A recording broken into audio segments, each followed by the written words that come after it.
اسماعیل بن سہل یہ روایت بیان کرتا ہے کہ میں نے امام محمد تقی علیہ السلام کی خدمت میں ایک نامہ لکھا اور جس میں نے ایک سوال پوچھا کہ مولا مجھے ایک ایسی چیز کی تعلیم دے کہ جس کی برکت سے اللہ تعالیٰ مجھے دنیا اور آخرت میں آپ کی ہمراہی نصیب فرمائے۔ اور آج ہر مومن کی یہی خواہش ہے، ہر مومن یہی چاہتا ہے کہ دنیا و آخرت میں مجھے اللہ تعالیٰ ائمہ معصومین کی ہمراہی نصیب فرمائے، دنیا آخرت میں ان کے ساتھ ہو جاؤں۔ تو یہ کہتا ہے کہ امام علیہ السلام نے اس نامہ کے جواب میں مجھے 2 چیزوں کی تعلیم دی۔ فرمایا پہلی چیز، فرمایا اکثر من تلاوت انا انزلناہ، فرمایا اے اسماعیل اگر تو چاہتا ہے کہ اللہ تعالیٰ دنیا اور آخرت میں تجھے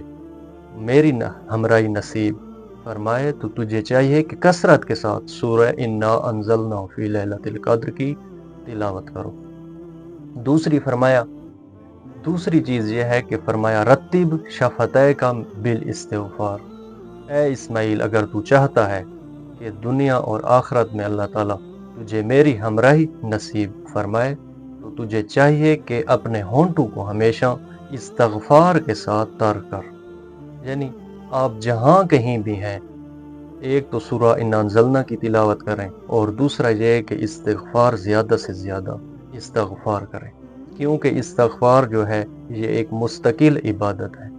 آپ جہاں کہیں بھی ہیں، سفر کی حالت میں ہیں، کہیں بیٹھے ہوئے ہیں، کاشتکاری کر رہے ہیں یا کہیں آپ دکان چلا رہے ہیں،